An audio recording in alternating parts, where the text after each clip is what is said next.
Hi, I'm Kim Scott, and I'm the author of Radical Candor. It's a very simple idea, and if you can put it into practice, it will help you do the very best work of your life and build the best relationships of your career.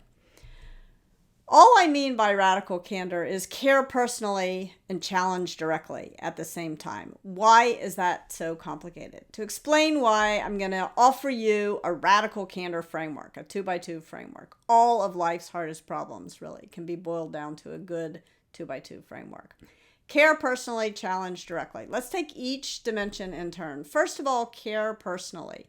This is what I think of as the give a damn dimension of radical candor. And what happens here begins when we're about 18, 19, 20 years old. The problem begins then. We're right at that moment in our lives. We get our first job, but our egos are maximally fragile and our personas are beginning to solidify.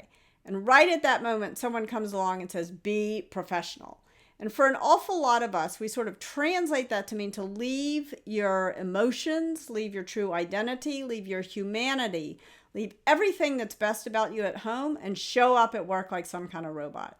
And you can't possibly care personally if you're showing up at work like some kind of robot. So what I encourage folks to do is to really be more than just professional, not be unprofessional, but really create the kind of environments in your workplaces where you can bring real human relationships. You can develop real human relationships at work. However, love is not all you need. You also need the other dimension of radical candor. This is what I think of as the challenge directly dimension, or the willingness to piss people off. And this is hard because from the moment we learn how to speak, starting when we're 18 months old, not 18 years old, our parents come along and they say to us some version of, if you don't have anything nice to say, don't say anything at all. And I would argue that now that you are working, it's your job to say it. So this is hard. Radical candor is hard. It's hard because of this be professional training since we got our first job, since we were 18 years old. And it's hard because of this if you don't have anything nice to say, don't say anything at all training that's been pounded into our head since we learned to speak at 18 months old or however old we were.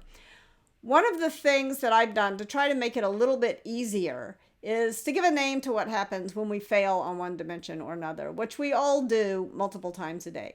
So sometimes we remember to challenge directly, but we forget to show that we care personally. And this I call obnoxious aggression. In an early draft of Radical Candor, I called this the asshole quadrant because it seemed, more radically candid. But I stopped doing that for a very important reason. As soon as I did that, people would use this framework to start writing names in boxes. And I beg of you, don't use this framework that way. Think about radical candor like a compass that is going to help guide specific conversations that you're having with specific people to a better place. Now, very often when we realize we've acted like a jerk and we've landed in the obnoxious aggression quadrant, rather than moving up on the care personally dimension, it is our instinct to go the wrong way on challenge directly. And the problem there is that then you wind up in the very worst place of all, manipulative insincerity. And this is where passive-aggressive behavior, political behavior, backstabbing behavior creeps in. The kind of stuff that makes work intolerable. And it's kind of fun to tell stories about obnoxious aggression and manipulative insincerity. But the fact of the matter is, because that's where the drama is, but the fact of the matter is the vast majority of us make the vast majority of our mistakes in this last quadrant, where we do remember to show that we care personally. It turns out most people are actually pretty nice, but we're so concerned about not hurting someone's feelings that we fail to tell them something they'd be better off knowing. And this is what I call ruinous empathy.